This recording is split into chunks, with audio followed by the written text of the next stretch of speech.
This is Dateline, news and conversation. My guest tonight, he's back, the one, the only, Bruce Gagnon. He's the co-founder and he's the coordinator of the Global Network Against Weapons and Nuclear Power in Space. Friends, he's been at this for 35 years or more. Bruce, welcome back to the show. More than 35. Good to see you, Regis. Hey, Bruce. I started working on space in 1982. That was before you were born, since you're only 50 years. Thank you. Well, I love you, man.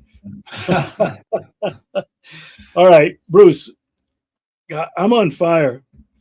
I was talking with my wife the other day, 2 days ago, and I was extremely angry. I was exuding anger and rage because of what Donald Trump is continuing to do everywhere. And I thought, I haven't felt this angry and this on fire for a really long time. Anyway, I want to talk with you tonight about Donald Trump. He's going to be the focus. He's my bullseye. I want to talk about Donald Trump as Captain Hook, the king of the pirates of the Caribbean. Yeah. Bruce, I got to tell you this. It's not being covered in the Western media in Europe. It's not being covered here in Russia. But the news that I'm getting and the videos that I'm seeing and reading of Trump saying, I'm sending the largest naval armada in history to the Caribbean, off the coast of Venezuela. We're going to stop the shipments of oil to China, to anywhere else in the world. And we're preparing a land invasion. And this is the most asinine, ignorant statement that anybody could make. Trump said, and I'm paraphrasing, Maduro, Venezuela has stolen our land and our oil and our resources. Okay, Bruce, that's enough. What was your reaction to this idiotic moron, this imbecile, this illiterate creature who can't even complete a simple English sentence? Bruce, give me a break. Well, first of all, he's arrogant. And days ago, he also said, believe it or not, that we were promised this oil in Venezuela 3,000 years ago. And he had a yarmulke on his head. And so this was just a couple of days after, with Marian Adelson, the Israeli donor that gave him, I think, $250 million for his campaign through various funding sources. He and some other Israeli Zionists, he said that he was the first Jewish president of the United States. So he's gone off his rocker, and he's very dangerous. And I think he's extremely unstable. I think he's crazy. I think he's the devil in disguise.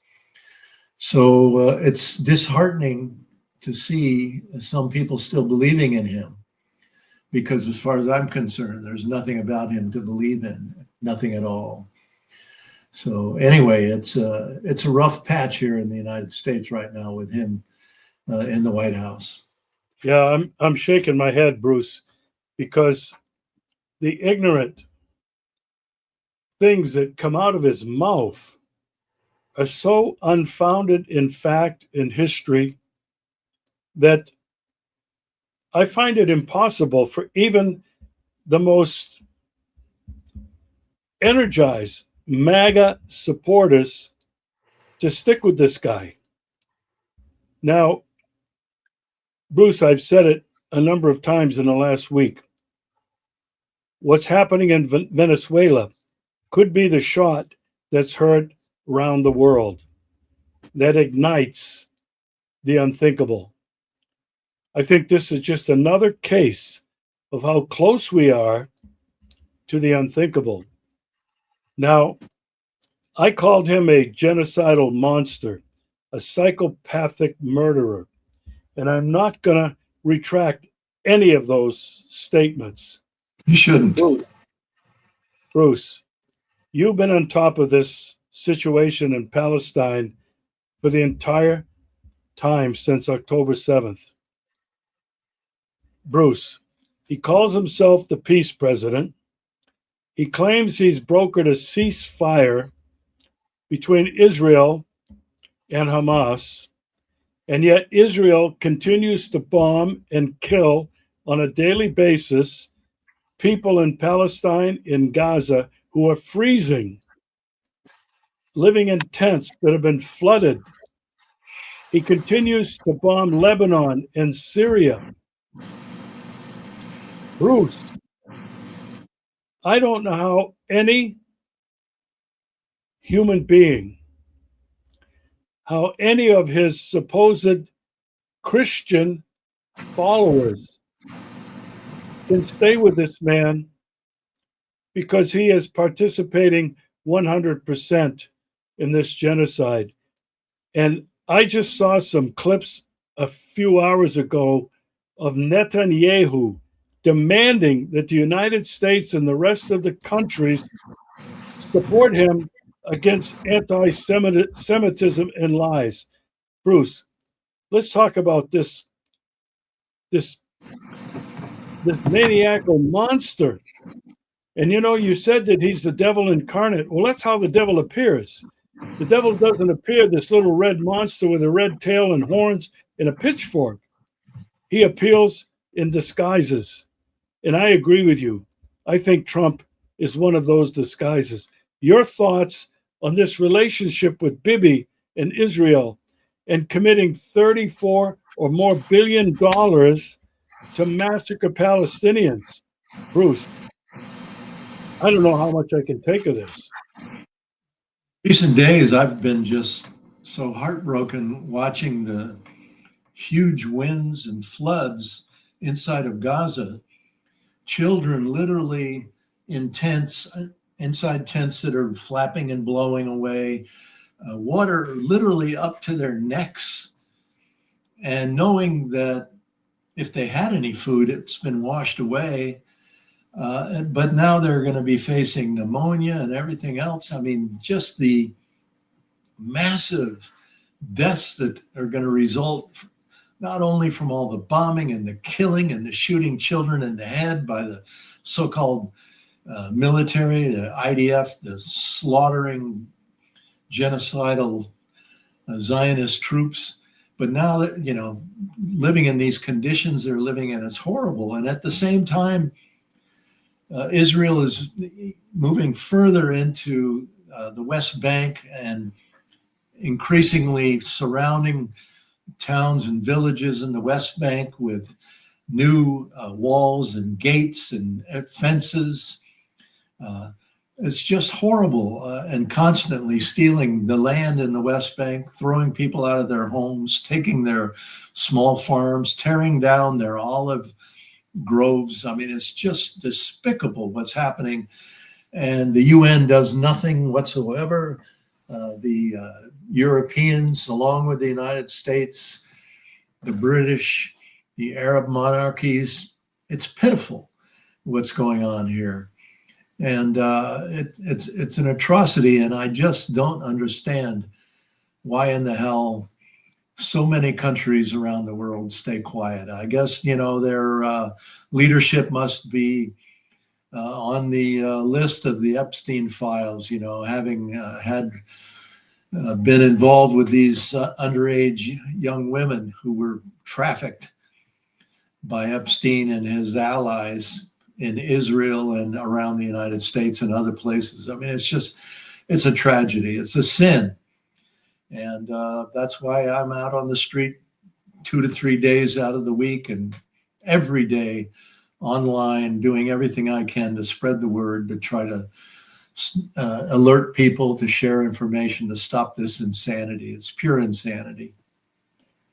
You know, when I look at all of this and I look and listen to Donald Trump, I feel like you know, some of us, as small as we may be, voices crying out in the wilderness, trying to wake people up. And yet it continues. And it's happening right in our faces. They do it right in our faces, and they do it with such arrogance and such hypocrisy and such a condescending manner that it enrages me. And I'm sorry. Well, I'm not sorry. I'm not going to ask for forgiveness, and I'm not going to apologize for what I'm saying, because they think evil, and this is evil, must be confronted. Yeah. Now, Bruce, you and I, well, you've been a big voice for a long time, but realistically, we're voices crying out in the wilderness. We're up against an incredible wall of corporate media, government, universities, the deep state, everything else you want to add to that, that is silencing voices like ours. Now, I want your reaction on something else, and that's going to lead me to talking about Trump's 28-point or 19-point peace plan in Russia. But before I want to move on to that, I want to talk about Trump's plan for Palestine and Gaza. He sent Jared Kushner over there, his Zionist son-in-law, who's a shyster, an investment person, a real estate developer. And they were talking about building, now these are my words, but this is what it really is, a Trump Atlantic City casino and resort and golf course on the Mediterranean and on the bones of Palestinians. Bruce, it is so transparent what these evil maggots, these creatures are doing. What were your thoughts when you read that Kushner was over there, and I don't know if Witkoff was with him, but they're sidekicks now, and we're talking about real estate and investment deals on the bones of Palestinians. Did you have any kind of a reaction to that? Of course I did. It's unforgivable. It's, again, I have to use the word arrogance. It's the epitome of arrogance.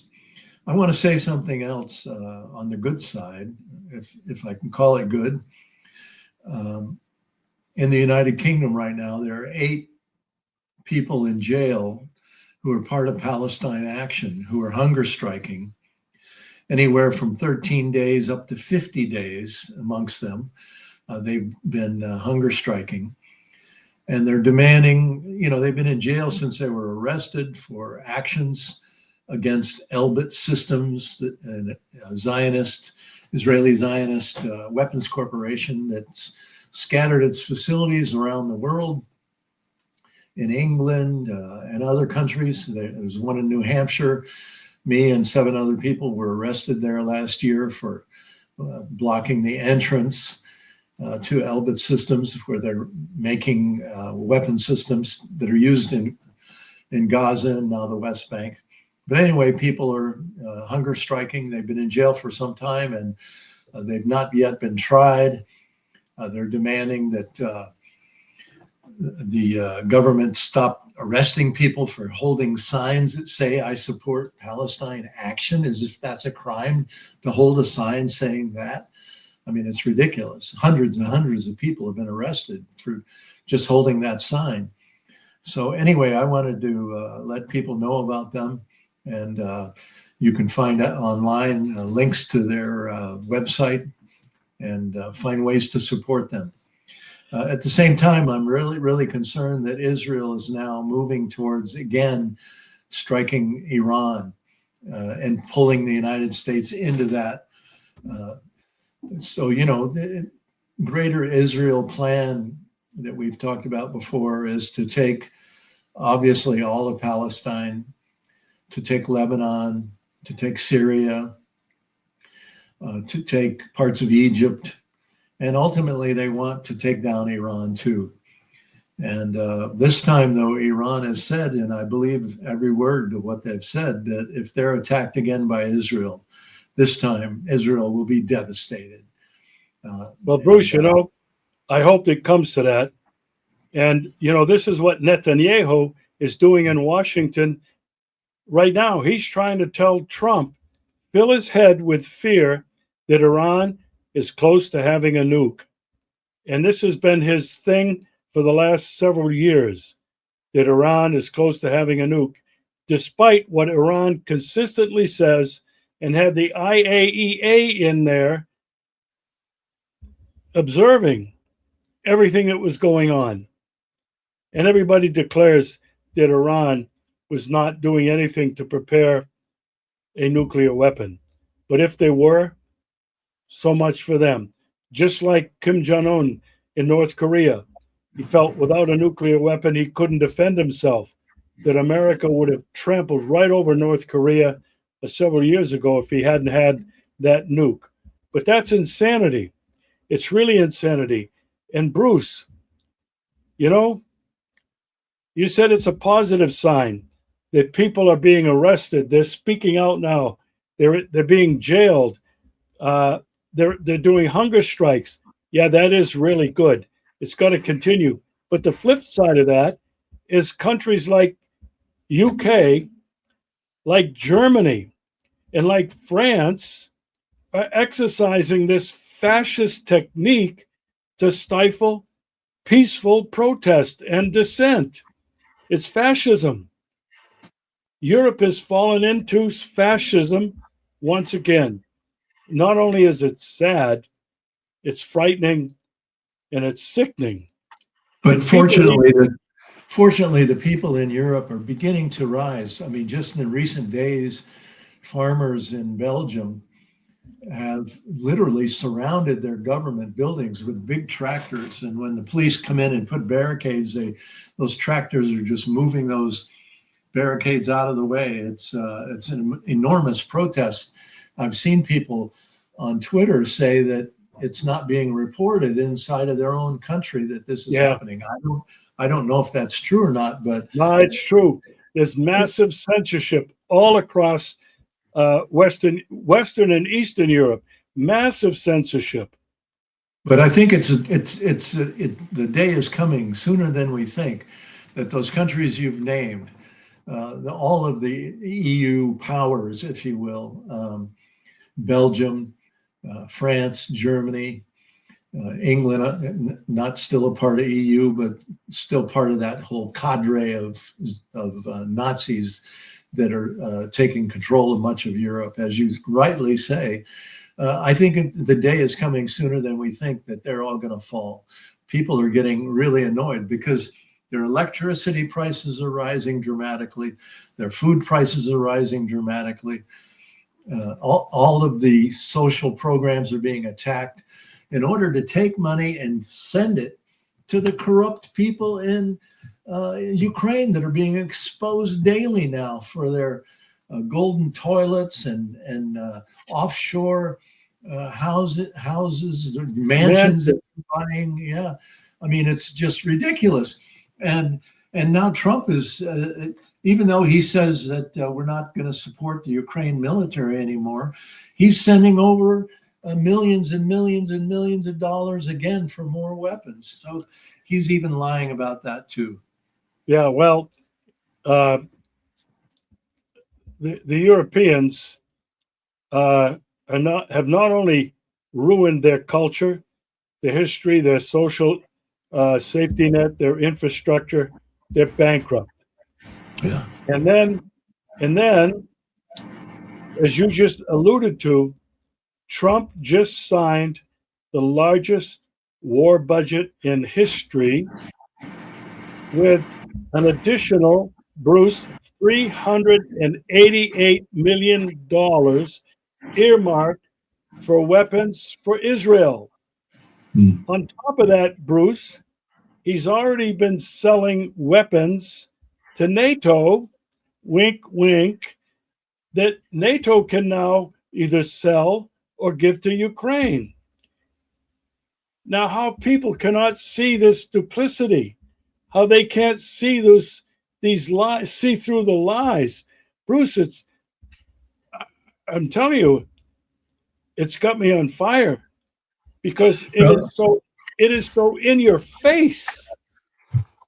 Yesterday, just over 30 of us went to Freeport, Maine, in front of LL Bean, the famous outdoor apparel store. Freeport is like a shopping mecca in Maine, all kinds of name brand stores there. And because it's so close to Christmas, the place was crowded as you can imagine. And so we lined up on both sides of the street it's not a big town, so it's very congested there with people and cars. And we had a protest against the genocide in Palestine and also this coming war with Venezuela. And we lined up on both sides of the street, and I handed out flyers to people as they were walking by. And then after about an hour, the two sides of the street walked down about 4 or 5 blocks through the main shopping area. Lots of people around us. I was on a megaphone. We were chanting, asking people, where do you think the money is going to come from to pay for all these wars? How are the future generations going to pay for this $38 trillion in debt the United States has today? Stop these wars, things like that. And then at an intersection, we crossed each side. We crossed the side to the other side of the street and came back again, and then crossed again on the far end and gathered for a closing circle. So I can tell you that we had a lot of positive reaction from people, but also a lot of people just looking down, not wanting to make eye contact, like they were afraid or they're ashamed. And so I think a lot of people feel depressed and immobilized, unsure, scared. And so it's really important for us to be out on the street like we were yesterday. It's something we've been doing with a group of coalition that we put together since February of 2022, when the war in Ukraine being used as a proxy to break up Russia into smaller countries so the resource extraction corporations can take control of Russia's border with the Arctic now that the ice is melting because of climate change. And they can get up there and drill, baby, drill. They want to steal all that from Russia. So that's what this war has been about, ultimately, since 2022. So in February of 2022, we started organizing monthly protests in different cities all over the state of Maine. We only have about 1.2, 1.3 million people in the state, but it's a huge state. We get a lot of tourists here every part of the year. So we go every month to a different place, a very busy place across the state. And so our protest yesterday was about this coalition of people. In addition, there are a lot of us that are protesting in our own communities on a weekly basis. Here in Brunswick, Maine, we're out on the street 2 days a week with our signs, opposing both the genocide in Palestine and now this coming war with Venezuela. So I think staying active, it gives people that are with us, but that are quietly depressed or frustrated, not knowing what to do. It gives them courage, I think, to speak out more and to become more active themselves. even if all they do is write a letter to the editor or write a letter to their politician, at least they're doing something. But we've got to get people to speak up more and come alive more to help stop this madness. Well, you know, before I relocated and went into voluntary exile in Russia. Yeah. Best thing you ever did, right? I was with you for all those years. I wasn't going to prison or jail like many of you were because I was documenting all of that. And the thing that I want to say is, and this is a shout out to our dear friend Lisa Savage, who has been posting on her blog daily, which I read. She did a wonderful post about your protest in Freeport with all of the signs, which I was really, really happy to see. And, you know, I don't think you have any peers, maybe anywhere else in the United States, who have been at it as long and as persistently on a almost daily basis as you people in our home state of Maine have been. You know, I tip my hat off to you and Lisa and everybody else. A lot of dear friends up there in the state of Maine. Bruce, I want to move on. We've been talking about all of these horrendous events that have been happening and continue to happen all over the world. You mentioned Ukraine, and to me, this is one of the biggest issues. It's been called a kabuki clown show, a daily dose of absurdity. And this brings me to Trump's 28-point peace plan. Now, I don't know if it's been scaled back to 19, but what pisses me off so much, Bruce, is people are starting to say from that side that President Putin created the format or the template for this peace plan. That is such a pile of you-know-what. That's been Donald Trump's peace plan since day one. 28 points, and there are at least 5 points in that Russia cannot and will never agree to change or negotiate on. And one of them, Bruce, that everybody's talking about is that Zelensky wants all of the territories, the Donbass, Kherson, Zaporozhye, and Crimea to be returned. Non-negotiable, he says. Russia says they've been a part of Russia forever, and now it's in our constitution that they are part of Russia. And there's several other things in there that have to do with the size of Ukraine's army, which was going to be limited to 800,000.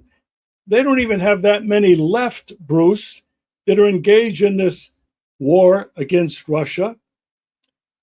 And then there were several other things. The whole point of denazification, the neutrality of Ukraine, never ever to join NATO.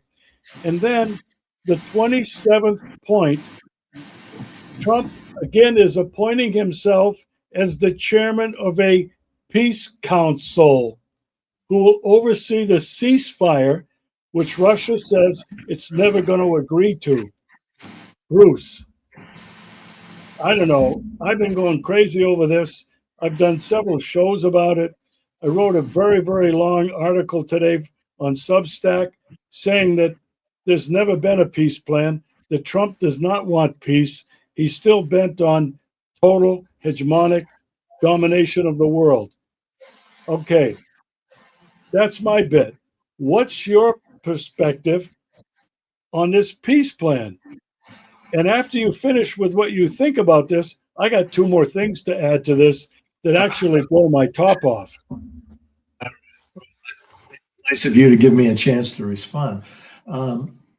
I read your piece this morning and I thought it was excellent. I agreed with every word of it. I don't think Trump is sincere about having peace with Russia. I think for all their talk, they want to continue to bleed Russia. You know, all you have to do is remember that the people in the Donbass region, the people in Crimea, they voted long ago to return to Russia because they are Russian ethnics. It's clear that they see themselves as Russian citizens. They tried to get along with Ukraine, but after the U.S. orchestrated coup in 2014 in Kiev, led by the Biden administration, the Obama administration with Biden, Hillary Clinton, and Victoria Nuland in charge of the coup, that put in place Nazis into the very police departments and security agencies and everything else. Nazis then were trained and armed and directed to go to the Donbass right after the coup in 2014 and begin killing the Russian ethnics in the Donbass region. And it's so clear. You and I have been on that from the first day. We've been talking about that and sharing videos and articles and everything else the whole time. We followed that story. We know it as well as we know our own names. So it's absolutely clear, you know, if Trump was serious about ending this war, he wouldn't be sending right now more money to this garbage disposal Zelensky government. I mean, it's absolutely unbelievable how they're just blowing through money, you know, and wasting it. And, you know, I follow all of the surrenders that are happening now of the Ukrainian troops, increasingly more every day.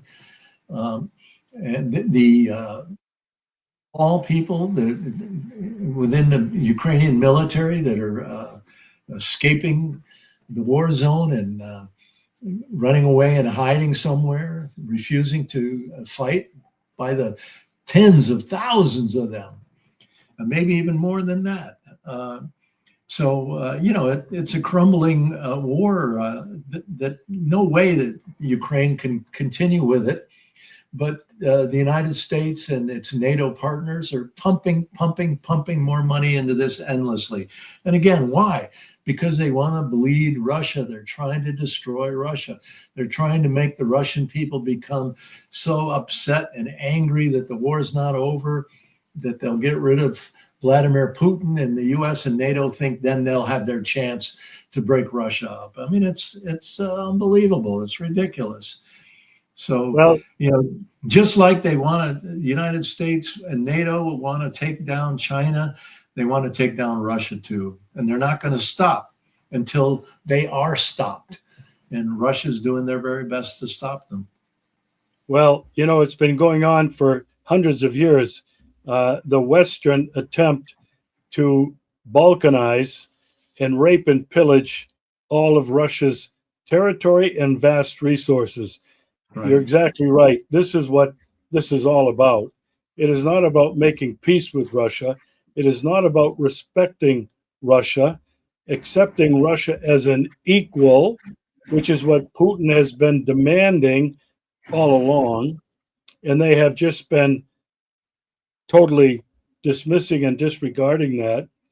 Bruce, I want to go back to the peace plan again, because there's something else that just really pissed me off. Now, when we were talking about Jared Kushner and his development plan in Israel to have a Trump Atlantic City casino, a golf course, a Trump tower, he with this Steve Witkoff, who's been Trump's buddy for a long, long time in New York City. They're both real estate shysters. You know, they're connected at the hip.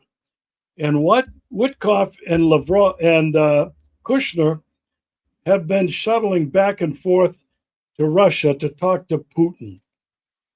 Putin, ever gracious and polite, entertains them. He listens to them.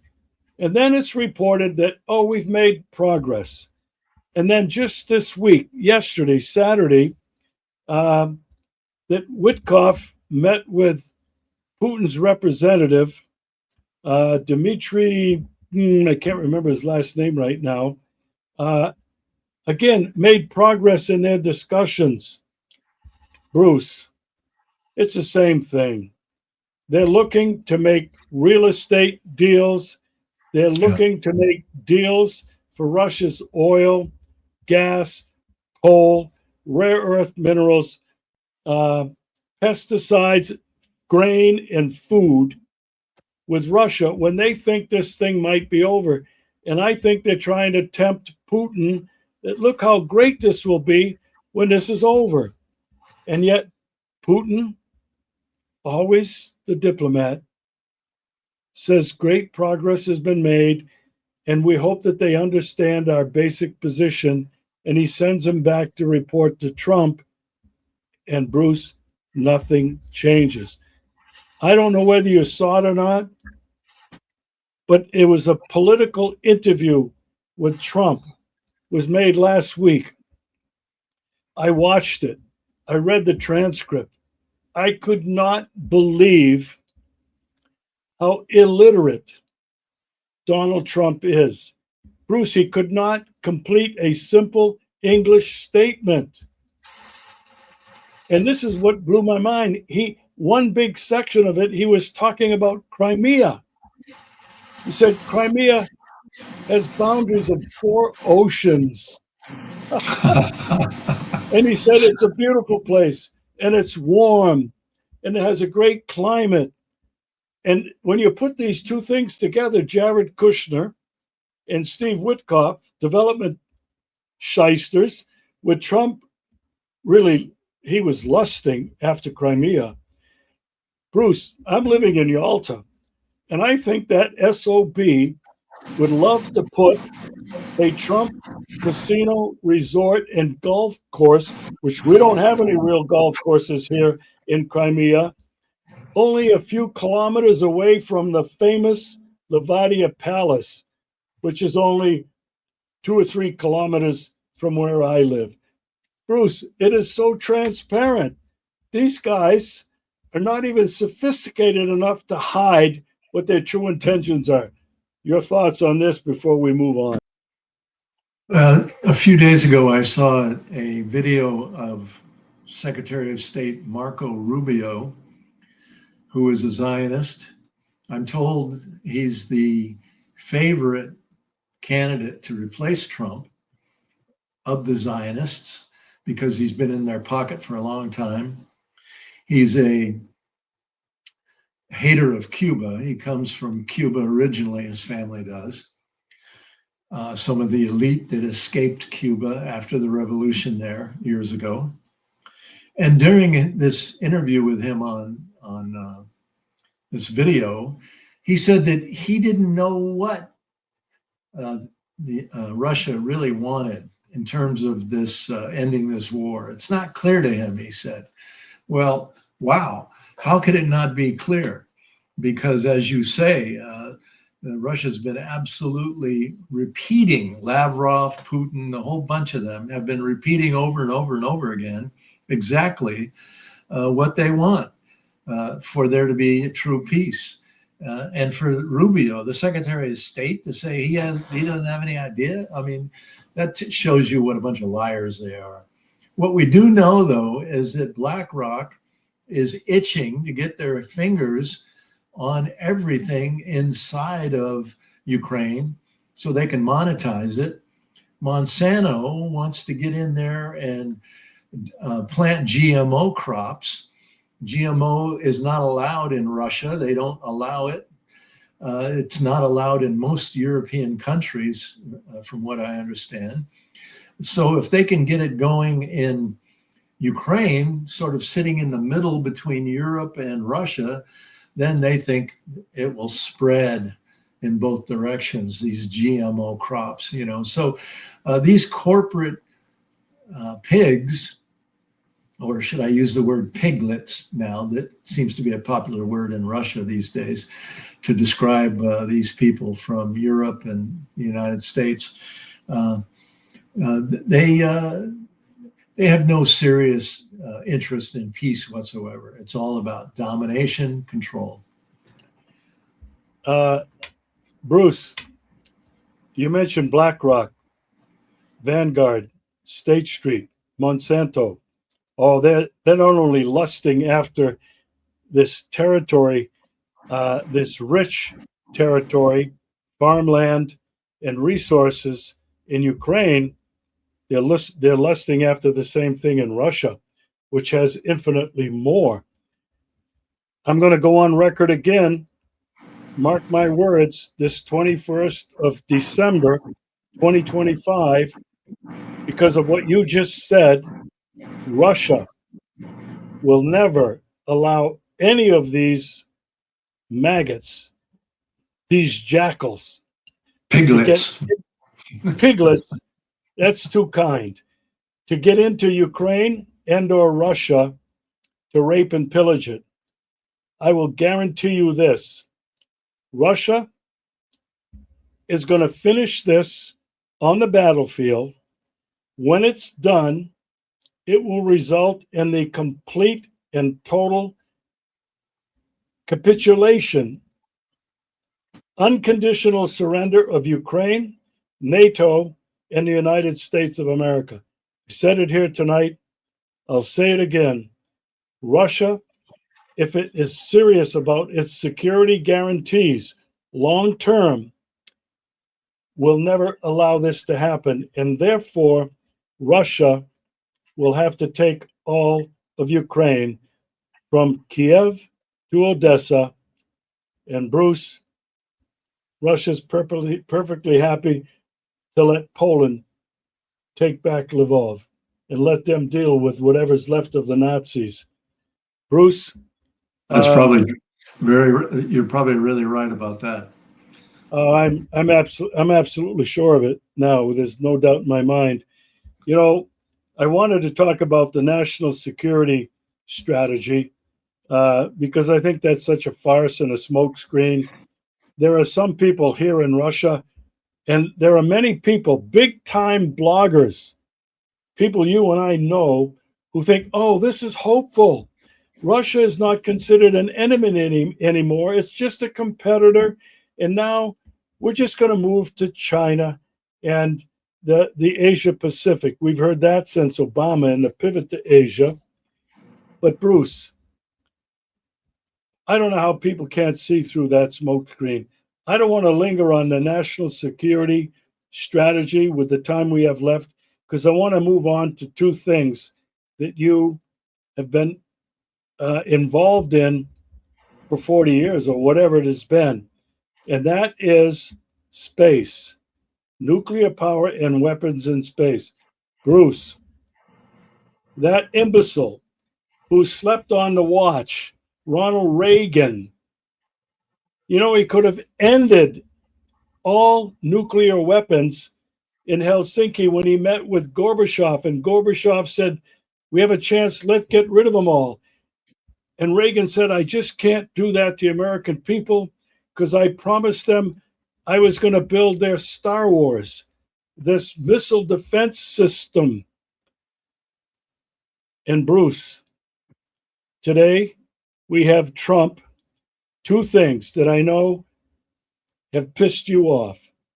He's committed to spending, it's not billions, Bruce, it's going to be trillions in building everything for Trump is golden. His goddamn office, everything is golden. You know, golden toilets, golden everything. He wants to build his own golden dome over the United States and North America. And Bruce, the other thing that has pissed you and me off, he created his own Space Force, a new division of the War Department, Space Force, to dominate and weaponize space. Bruce, take it away.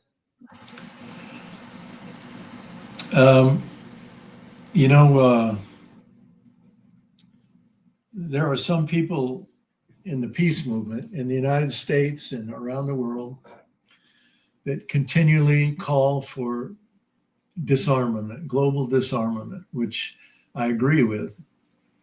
But what they don't seem to do, and I don't know exactly why, they don't connect to space, warfare in space. They don't seem to understand that Russia and China have been saying for more than 30 years, all the way back to Reagan's introduction of Star Wars. It's many more than 30 years ago. That as long as the United States is developing this so-called global missile defense system, now called this global dome, a golden dome, that they're now saying would cover Canada, England, all the way out to Hawaii and US bases in Guam. So literally a global golden dome, more than a couple $1 trillion. We're talking probably hundreds of trillions of dollars here. When the United States has $38 trillion in debt today, where the hell are they going to get the money? This is the Achilles heel of Golden Dome, is the money. But Russia and China can never agree to getting rid of their nuclear missiles, nor could North Korea, as you earlier stated. They could never agree to get rid of them as long as the United States is building this so-called missile defense system, because that missile defense system is being developed to give the U.S. first strike capability. Launch the sword into the heart of Russia and China and North Korea. And then when they try to retaliate with any remaining capability they might have after the first strike by the US and the NATO allies, then this so-called shield would be used to protect the US and the NATO allies from the counterstrike by Russia and China. So Russia and China cannot, and they've said it repeatedly, but people in the peace movement around the world, many people, not everybody, but many people don't get it. And they don't connect these two dots. They don't see the relationship between successful nuclear disarmament and stopping this plan called the Golden Dome now, missile defense as it was previously called. You know, and it's been that way really ever since the days that you said that Gorbachev was talking to Ronald Reagan about Star Wars. The reason why Gorbachev said, no, we can't go along with your Reagan plan for disarmament is because you would have this Star Wars shield. You'd take away our nuclear weapons, and then you'd still have the ability to launch an attack on us, and we wouldn't have a way to defend ourselves. So, you know, that's the key to it all. The U.S. wants a successful first strike attack, and they're going to keep spending money like water. The aerospace corporation loves the welfare program called Golden Dome. I call it pyramids to the heavens. And these corporations, these aerospace corporations, are the new pharaohs of our age, trying to develop this lucrative plan called Golden Dome now. It's utterly ridiculous. Bruce, I'm not going to let you go without commenting on Trump's Space Force. What he did, just like he does so many goddamn other things, he just declares something's going to happen. And he said, we've got to create a Space Force because, now these may not be his words, we are going to dominate space and not allow others to get there. In other words, weaponizing space. Bruce, you know this better than anybody. Russia and China have been pleading to have some kind of a global international agreement to prevent the weaponization of space. What are your comments on that? Well, the Space Force was created in 2020 during the first Trump administration. You're right about that. And at that time, the House of Representatives was controlled by the Democratic Party. If they had voted no on Space Force, it would not exist today. But the only thing the Democrats said was they wanted to rename it. They wanted to call it Space Corps, like the Marine Corps. Sounded a little, nicer rather than force. Ooh, force, Space Corps, that's better. And so they didn't even fight for that. So the Democrats are complicit in this, and they've been complicit in the militarization, the weaponization of space the entire time I've been working on this since 1982, when Ronald Reagan, during that period, came forward with all this Star Wars plan. So Democrats, through both Republican and Democrat administrations at the United Nations, Democrats and Republicans have both blocked Russia and China's annual introduction of a treaty called PAROS, Prevention of an Arms Race in Outer Space. Close the door to the barn before the horse gets out. Have a new treaty to ban all weapons in space. Russia and China said, we're willing to get rid of our nuclear weapons, but first we got to ban weapons in space. And the US says no. And the aerospace corporations that fund the Congress, that control the Congress, like AIPAC does, like Wall Street does, they say no treaty to ban weapons in space. And so every year that Russia and China still goes to the UN, the General Assembly, and they bring a non-binding resolution that passes overwhelmingly at the UN, at the General Assembly, with US and Israel voting no. It's then sent to Geneva, to the Conference on Disarmament of the UN, headquartered in Geneva, for negotiation as a treaty. And there, the United States and Israel blocked the treaty to ban all weapons in space.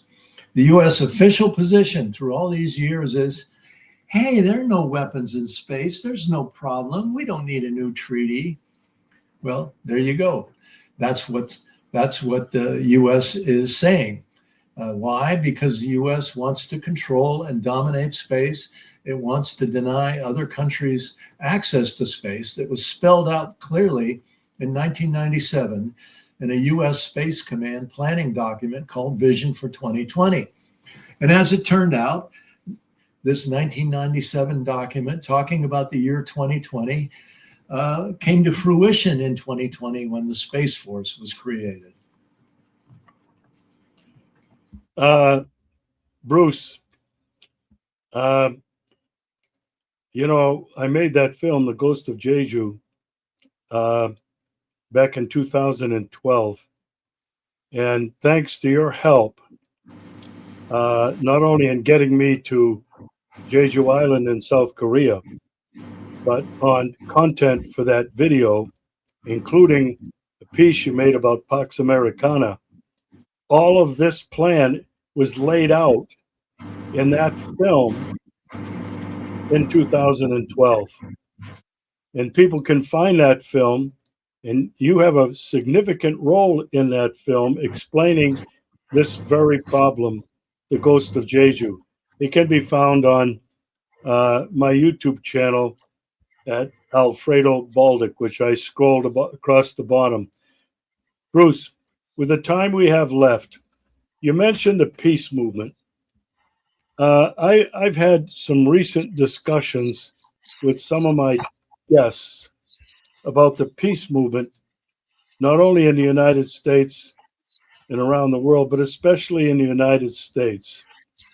You and I have talked about this before. You've been very frustrated by it. The peace movement doesn't exist. A friend of mine described it as you and I and others are like foot soldiers in a peace movement that doesn't exist. It's isolated. They are in smokestacks and silos because of a number of things: ego, financial sources, by political, ideological convictions. Could you give me and our audience your thoughts on the peace movement that, Bruce, during our younger days, during the Vietnam War and the civil rights movement, was vibrant, was ubiquitous, it was everywhere. It was in schools, high schools, it was all over the universities, it was in the streets from Selma to Seattle to Portland, Maine, everywhere. It was a powerful movement that ended the war in Ukraine, that ended the war in Vietnam. I'd like to rephrase that. It ended the war of the United States in Vietnam, and it helped bring about enormous changes and improvements in terms of civil rights. Your final thoughts on this before we finish? Well, I have many friends across the country that are very active in what we call the peace movement today. And they've been very active for as long as I have, and many of them even longer. And I respect their hard work very much. But you are correct that there are many different strains to the peace movement. There are many contradictions within the peace movement. There are many elements that are tied to the Democratic Party, that are tied to foundations that tell them that they, for example, they can't use the word disarmament anymore. They have to use the word arms control if they want to get grants from their foundation. So there are many, many different, as I say, contradictions out there.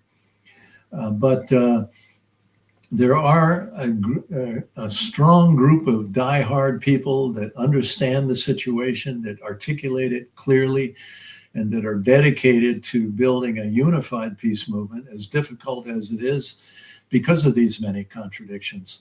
And I don't ever want to throw them under the bus. But I do think that we need to have a critical analysis of the way we see things and the way we articulate and the way we organize. And just this one example again about Golden Dome and nuclear disarmament.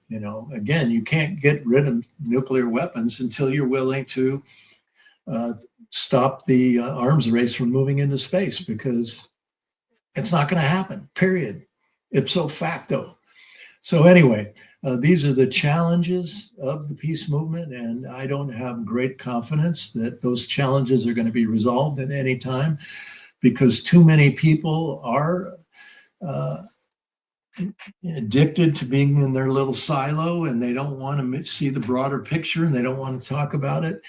And there are many reasons for it. So we'll leave it at that. Thank you for having me on the show. I urge people to go. I'm not going to let you go yet. I want one final comment. Oh, okay. All right.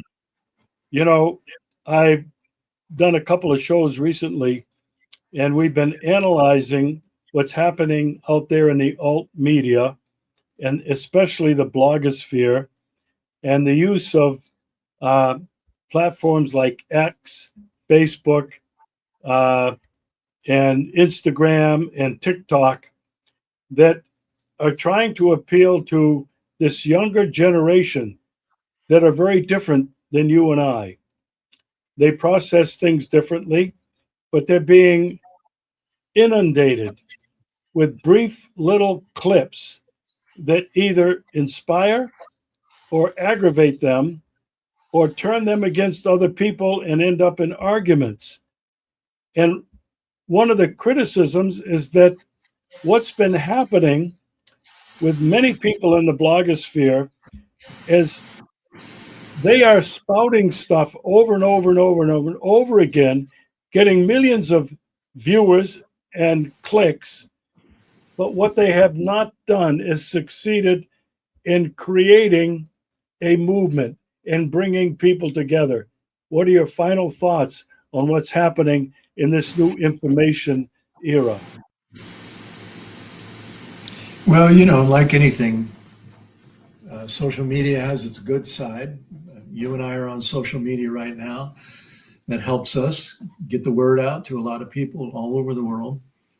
But it also has its bad side, is because we're not meeting together. We're not discussing, planning, to go and have a protest somewhere in our community. We're distant from each other. We're isolated from each other in a way. So that's the downside of it. Clearly, there are more and more meetings on Zoom since COVID happened, and they have their positive aspects. But on the end, we're still isolated from each other. We're not meeting as often as we used to with people. The global network, since COVID, every year before COVID, we had an annual meeting where we came together in a different country. Now we haven't done that since COVID. We have our annual meeting on Zoom, and we don't share bread together. We don't have a beer together after the meeting. And those are important things. Those are human things. Those are where the human connections are made. So social media doesn't really provide us with that human connection that is so important and that I really miss a lot. Again, I want to thank you. I want to urge people to go to my blog. It's called Organizing Notes, Notes, Organizing Notes. And I urge you to go to our website, which is spaceforpeace.org.